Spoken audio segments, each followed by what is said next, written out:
Hi മക്കളെ, KEAM 2025 preparation നല്ല രീതിയിൽ മുന്നോട്ട് പോകുന്നുണ്ട് എന്നാണ് എൻ്റെ പ്രതീക്ഷ.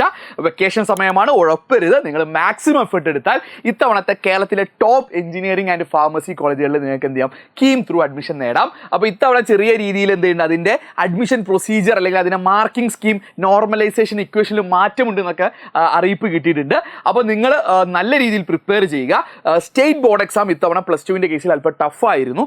അപ്പോൾ സ്റ്റേറ്റ് ബോർഡ് എക്സാം എല്ലാവർക്കും ടഫ് ആയതുകൊണ്ട് തന്നെ അവിടെ കോമൺ ആയിട്ട് മാർക്ക് കുറയാൻ സാധ്യതയുണ്ട്. അതുകൊണ്ട് ബോർഡ് എക്സാം ടഫ് ആയത് കാരണം നിങ്ങൾക്ക് കീമിൻ്റെ റാങ്കിൽ കാര്യമായ മാറ്റമൊന്നും ഉണ്ടാവില്ല. മാറ്റം വരാൻ പോകുന്നത് കീമിൻ്റെ എൻട്രൻസ് സ്കോറിലായിരിക്കും. സോ കീമിൻ്റെ എൻട്രൻസ് സ്കോറിൽ നിങ്ങൾ നല്ലൊരു മുന്നേറ്റം കാഴ്ചവെച്ച് കഴിഞ്ഞാൽ നിങ്ങൾക്ക് റാങ്കുകൾ ഒരുപാട് മുന്നോട്ട് കയറാനുള്ള സാധ്യത വളരെ കൂടുതലാണ്. കാരണം ബോർഡ് എക്സാം എല്ലാവർക്കും ഡിഫിക്കൽട്ടായിരുന്നു, നിങ്ങൾക്ക് മാത്രമല്ല, സ്പെഷ്യലി കെമിസ്ട്രിയും ഫിസിക്സിൻ്റെ കേസും ഒക്കെ. അപ്പോൾ ബാക്ക് ടു ദിസ് പോയിന്റ്. അപ്പോൾ നിങ്ങളുടെ പ്രിപ്പറേഷൻ നല്ല രീതിയിൽ നിങ്ങൾ കൊണ്ടുപോകുന്നുണ്ടെന്ന് എൻ്റെ വിശ്വാസം. നിങ്ങൾ തെറ്റിക്കില്ല വിചാരിക്കുന്നു. നിങ്ങളുടെ പ്രിപ്പറേഷൻ ഇനി അടുത്ത ഘട്ടത്തിലോട്ട് എങ്ങനെ കൊണ്ടുപോകാം, അതിനുവേണ്ടിയാണ് ഞാൻ ഈ വീഡിയോ ചെയ്യുന്നത്. അടുത്ത ഘട്ടത്തിലോട്ട് കൊണ്ടുപോകുക എന്ന് പറഞ്ഞു കഴിഞ്ഞാൽ, നിങ്ങൾ പ്രിപ്പയർ ചെയ്ത ആ ഒരു ടോപ്പിക്സ് നിങ്ങൾ എന്ത് ചെയ്യണം, കീം എന്ന് പറഞ്ഞു കഴിഞ്ഞാൽ അല്ലെങ്കിൽ ഒരു കോമ്പറ്റീവ് എക്സാം എന്ന് പറഞ്ഞു കഴിഞ്ഞാൽ വളരെ കുറഞ്ഞ സമയത്ത് ഒരു പ്രഷേർഡ് എന്ന് പറയുന്ന ഒരു കണ്ടീഷനിൽ നിങ്ങൾ എഴുതുന്ന എക്സാമാണ്. ഭയങ്കര ടൈം കൺസ്ട്രെയിൻഡ് ആയിട്ടുള്ള എക്സാമാണ്. ആ എക്സാമിൻ്റെ ഒരു മോക്ക് എക്സാം, അതായത് എക്സാം എങ്ങനെയാണോ നടക്കാൻ പോകുന്നത് അതേ രീതിയിൽ, അതേ ഡ്യൂറേഷനിൽ, അതേ മോഡിലുള്ള ഒരു മോക്ക് എക്സാം എങ്കിലും നിങ്ങൾ എഴുതണം. അപ്പോൾ ഒന്നിലധികം മോക്ക് എക്സാം നിങ്ങൾക്ക് വേണ്ടി എഡ്യൂപോർട്ട് കണ്ടക്ട് ചെയ്യാൻ പോവുകയാണ്. അപ്പോൾ എഡ്യൂപോർട്ട് കേരളത്തിലെ ഉടനീളമുള്ള 11 സിറ്റീസിൽ കമ്പ്യൂട്ടർ ബേസ്ഡ് എക്സാം ആണ് ഇത്തവണ കീം. അതേ മോഡലിൽ കമ്പ്യൂട്ടർ ബേസ്ഡ് എക്സാം.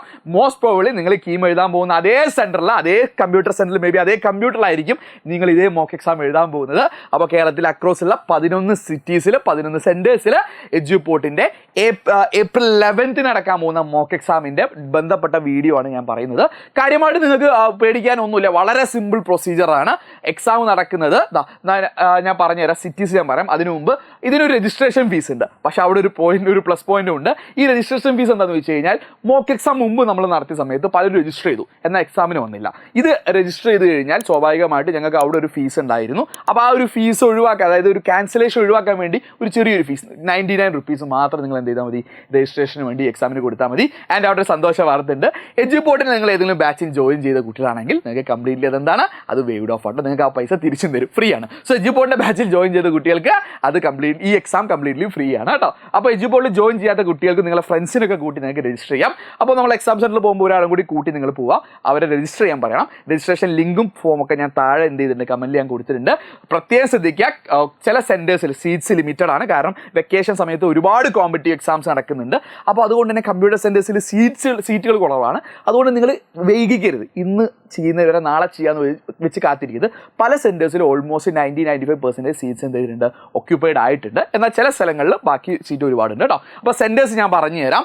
വയനാടാണെങ്കിൽ കൽപ്പറ്റയാണ്, കാലിക്കറ്റ് കുറ്റിക്കാട്ടൂരാണ്, മലപ്പുറത്ത് താനൂരിലാണ് സെൻറ്റർ വരുന്നത്, പാലക്കാട് മുണ്ടൂർ എന്ന് പറഞ്ഞ സ്ഥലത്ത്, തൃശ്ശൂരിൽ തിരുവല്ലാമലയിലാണ്, എറണാകുളം വെങ്ങോലയിലാണ്, കോട്ടയം വടവത്തൂരിലാണ്, ഇടുക്കി പീരുമേടാണ്, ആലപ്പുഴ പുന്നപ്രയാണ്, കൊല്ലത്ത് പാരിപ്പള്ളിയാണ്, തിരുവനന്തപുരത്ത് വാൻഡ്രോസ് ജംഗ്ഷനിലാണ് കേട്ടോ. അപ്പോൾ ഇതാണ് സെൻറ്റേഴ്സ്. അപ്ലിക്കൻസിൻ്റെ എണ്ണം കൂടുന്നതിനനുസരിച്ച് മേ ബി ഞങ്ങൾ സെൻറ്റേഴ്സ് ഞങ്ങൾ കൂട്ടുന്നതായിരിക്കും.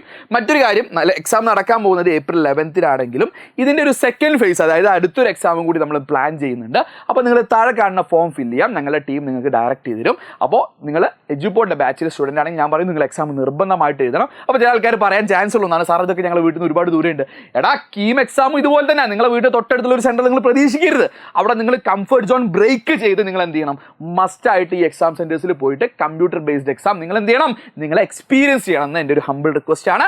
വെക്കേഷനാണ്, നിങ്ങൾക്ക് പോകാൻ പറ്റും. അപ്പോൾ കൃത്യമായിട്ട് ടൈമും കാര്യങ്ങളും ഇതുമായിട്ട് ബന്ധപ്പെട്ട ഇൻസ്ട്രക്ഷൻസ് നിങ്ങൾക്ക് എന്ത് ചെയ്യും, നിങ്ങൾക്ക് നിങ്ങളുടെ ടീം താഴെ കാണുന്ന ഫോം ഫില്ല് ചെയ്താൽ നിങ്ങൾക്ക് അറിയിക്കുന്നതായിരിക്കും. എഡ്യൂപോർട്ടിൻ്റെ KEAM crash course already running ആണ്. ഇനി ഏതാനും ദിവസങ്ങൾ മാത്രമേ ഉള്ളൂ. നിങ്ങൾക്ക് ഇൻ കേസ് ജോയിൻ ചെയ്യണമെങ്കിൽ താഴെ കാണുന്ന ഞാൻ ഒരു നമ്പറും കൊടുക്കാം. ആ നമ്പറിൽ നിങ്ങൾ കോൺടാക്ട് ചെയ്യും. താഴെ കാണുന്ന സ്ക്രോളുള്ള നമ്പറിൽ നിങ്ങൾ കോൺടാക്ട് ചെയ്താലും മതി. So all the best. നല്ല രീതിയിൽ എക്സാം എഴുതാം.